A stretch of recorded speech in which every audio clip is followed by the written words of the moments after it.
जय Chaudhari creator channel वरती सर्व प्रेक्षकांचे हार्दिक स्वागत. नमस्कार मित्रांनो, उद्या 15 ऑगस्ट आहे.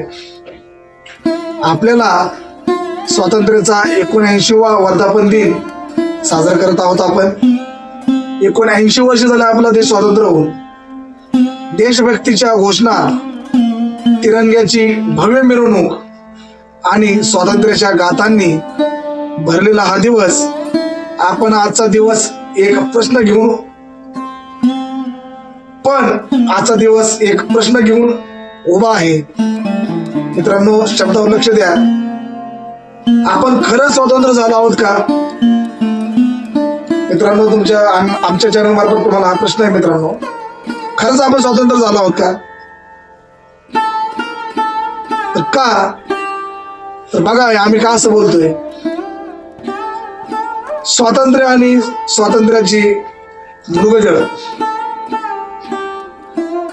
आपल्याला स्वातंत्र्य मिळून अनेक वर्ष झाली, पण जेव्हा आपण आजूबाजूला पाहतो तेव्हा काही प्रश्न मनात घर करतात.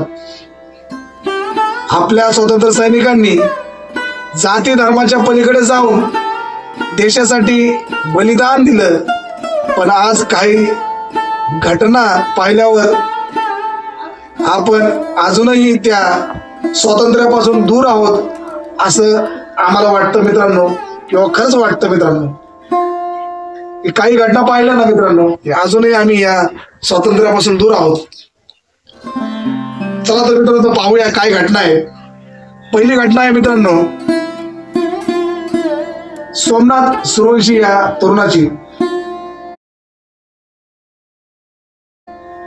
सोमनाथ सूर्यवंशी यांचा मृत्यू नाशिकमध्ये. सोमनाथ सूर्यवंशी या तरुणाचा पोलिसांच्या मारहाणीत संशयास्पद मृत्यू झाला होता किंवा झाला.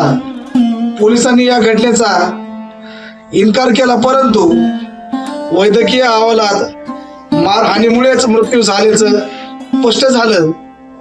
धक्कादायक बाब म्हणजे या घटनेला अनेक वर्ष झाली तरीही, किंवा अनेक दिवस उलटून गेले तरीही पोलिसांवर अजूनही कोणतीही कारवाई झाली नाही.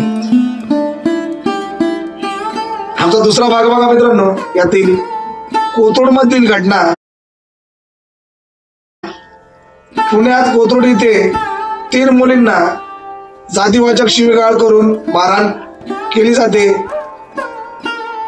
पोलिसही यामध्ये सहभागी असतात, तरी त्या पोलिसांवर कोणत्याही प्रकारची कारवाई नाही ना. त्या ठिकाणी अॅट्रॉसिटीचा गुन्हा दाखल केला नाही. एका तरुणीला त्यांनी मदत केली, जी त्या घरच्या वादात तिथं त्यांच्यापर्यंत आश्रय घ्यायला आली.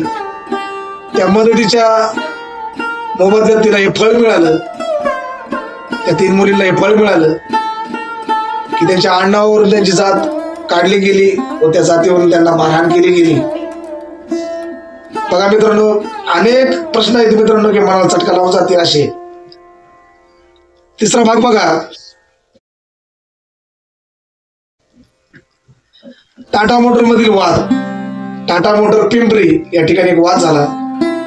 तो वाद कामगारांमध्ये नाही तर कामगार प्रतिनिधींमध्ये झाला. ज्यांनी कामगारांनी त्यांना निवडून दिलेलं आहे. जर असे मूर्ख प्रतिनिधी जर या कंपनीमध्ये भरले असतील तर ते काय कामगारांचे प्रश्न तुमच्यापर्यंत मांडणार मित्रांनो. बघा कसा एका बाजूला घेऊन त्या एक प्रतिनिधीचा गट एका प्रतिनिधीला एका बाजूला घेऊन किंवा त्याला एकटं पाडण्याचा कसा प्रयत्न करतो. पिंपरीच्या टाटा मोटर मध्ये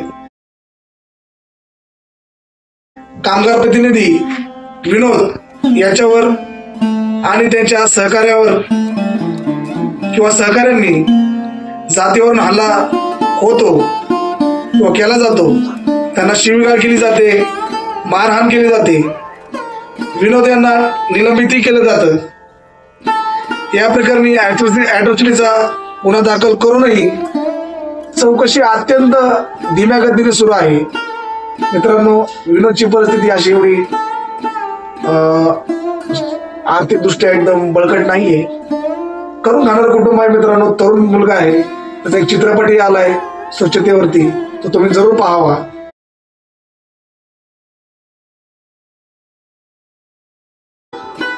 छान कलाकार आहे व एक प्रतिनिधी म्हणून तो एक उत्तम असा व्यक्ती आहे. तर जातीवरून जर त्याला जर कोणी असं टार्गेट करत असेल, खरंच आपण स्वतंत्र झालो का? खरंच आपले स्वातंत्र्य मिळाले? त्या प्रतिनिधींनी त्याला तिथं मारलं. संपूर्ण वाद हा त्यांच्या ऑफिसमध्ये झालाय, जिथे युनियन लीडर ऑफिस असतं तिथं ते बसतात उठतात त्या ठिकाणी. आणि विनोद काही येडा नाही किंवा पोलीस यंत्रणाही येडी नाही की यांनी बनाव करून त्यांच्यावरती जातीचा किंवा अॅट्रॉसिटीचा खोटा गुन्हा दाखल केला किंवा काय. विनोद हे असं करणारा व्यक्ती नाहीये. संघटनेतला एक खूप हुशार आणि प्रामाणिक हा भीमसैनिक आहे. ह्याच्याकडून असं कधीच होणार नाही. तो बनाव करून त्यांना फसवण्याचा तो प्रयत्न कधीच करणार नाही. घडल्याशिवाय तो कधीच ही घटना घडल्याशिवाय तो कधीच अशा प्रकारे वागणार नाही किंवा त्यांच्यावर तक्रार दाखल करणार नाही. चला पुढे पाहूया. न्यायासाठी आजही संघर्ष. वरील सर्व घटनांमध्ये एक समान धागा आहे, तो म्हणजे पीडितांना न्यायासाठी आजही संघर्ष करावा लागत आहे. मग ते कोथरूड मधील पीडित मुली असोत, सोमनाथ सूर्यवंशी यांचे कुटुंब असो किंवा टाटा मोटर मधील कामगार प्रतिनिधी विनोद असो. खरंच मित्रांनो आपण स्वतंत्र झालोय का? विचारा आपल्या मनाला प्रश्न. आपण खरंच स्वतंत्र झालोय का? खरंच तुम्ही आपल्या मनाला प्रश्न विचारा. आपण संविधानाने दिलेले अधिकार आणि स्वातंत्र्याचा उपयोग घेत आहोत, पण आजही जर एखाद्या तरुणाला जातीमुळे मारले जात असेल किंवा एखाद्या महिलेला फक्त तिच्या जातीमुळे सार्वजनिक ठिकाणी अपमानित केलं जात असेल, तर आपण खरंच स्वतंत्र झालो आहोत का? हा माझा वारंवार आपल्याला प्रश्न आहे. खरंच स्वतंत्र झालो का मित्रांनो आपण? स्वतंत्र म्हणजे केवळ राजकीय स्वातंत्र्य नव्हे, तर सामाजिक आणि मानसिक स्वातंत्र्य. पण जाती, धर्म, लिंगभेद यासारख्या बेड्या तोडून एक समाज म्हणून उभे राहिलो तर आपण खऱ्या अर्थाने स्वतंत्र होऊ, असं आमचं म्हणणं आहे मित्रांनो. साऱ्या जगाचं म्हणणं आहे. आणि डॉक्टर बाबासाहेब आंबेडकरांनी हीच शिकवण आम्हाला दिलेली आहे मित्रांनो. संविधानामध्ये बी ह्याच प्रकारे बाबासाहेबांनी आपले विचार मांडलेले आहेत. तर या विचाराकडे दुर्लक्षित करून किंवा एक विशिष्ट गट आजही आम्हाला दाबण्याचा प्रयत्न करत आहे. आजही आम्ही न्यायाच्या प्रतीक्षेत आहोत. आम्ही पुन्हा एक वेळेस आपणास रसिक मायबाप प्रेक्षकांना विचारतोय, खरंच आपण स्वतंत्र झालेला आहेत का? खरंच आपला देश स्वतंत्र झालेला आहे का? या स्वतंत्र देशामध्ये आजही आम्हाला खरंच स्वातंत्र्य मिळालं आहे का? चला एकत्र विचार करूया. बघा मित्रांनो, हा ब्लॉग तुम्हाला विचार करायला लावेल अशी आशा आहे. खरंच आमचा ब्लॉग तुम्हाला विचार करायला लावेल अशी आशा आहे मित्रांनो. जर तुम्ही नीट जर आतापर्यंत ऐकला असेल तर तुमच्या मनातील विचार कमेंट बॉक्स मध्ये नक्की कळवा मित्रांनो. आम्ही तुम्हाला 4 प्रश्न या ठिकाणी विचारणार आहोत. ते 4 प्रश्नाचे उत्तर तुम्ही आम्हाला नक्की कमेंट बॉक्स मध्ये कळवा. आमचा पहिला प्रश्न तुम्हाला असा आहे, तुमच्या मते आपण खऱ्या अर्थाने स्वातंत्र्य कधी होऊ? आमचा दुसरा प्रश्न बघा, समाजातील विषमता दूर करण्यासाठी तुम्ही काय प्रयत्न कराल? आमचा तिसरा प्रश्न आहे, आपण स्वातंत्र्य दिनाला जातीभेदासारख्या गोष्टीवर चर्चा केली पाहिजे का? चौथा आमचा शेवटचा प्रश्न पहा, तुमच्या मते अशा घटनांना आळा घालण्यासाठी सरकारने काय पावले उचलली पाहिजेत किंवा काय पावले उचलावी? मित्रांनो, अतिशय गंभीर आणि कडक कायदा आहे अॅट्रॉसिटीचा, तरीही लोक घाबरत नाहीत. का घाबरत नाहीत?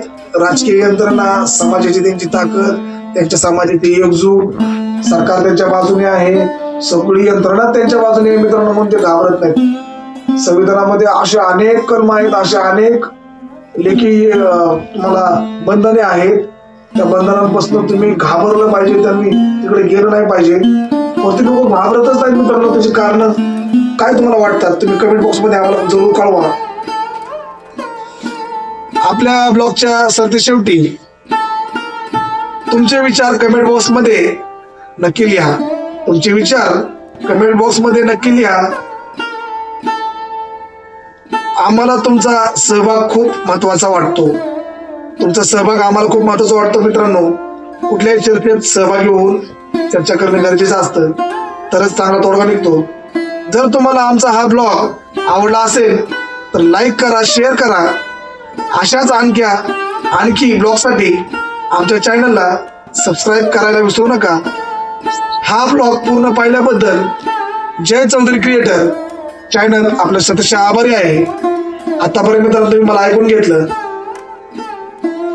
खरंच तुम्ही विचार करा की आपल्याला खरंच स्वातंत्र्य मिळाले आहे का? आम्ही तुम्हाला 4 प्रश्न विचारलेले, त्या 4 प्रश्नांची उत्तर तुम्ही आम्हाला कमेंट बॉक्स मध्ये नक्की द्या. त्या उत्तरावरती आपण पुढचा भाग बनवूया, पुढचा ब्लॉग बनवूया. तोपर्यंत तुम्ही तुमची काळजी घ्या. खरंच विचार करा. आम्ही विचारलेल्या प्रश्नावर तुम्ही उत्तर शोधा. छान आम्हाला उत्तर द्या. त्याच्यावर आम्ही पुढचा ब्लॉग किंवा पुढचा भाग आम्ही जरूर बनवू. तोपर्यंत आम्हाला विश्रांती द्या. धन्यवाद.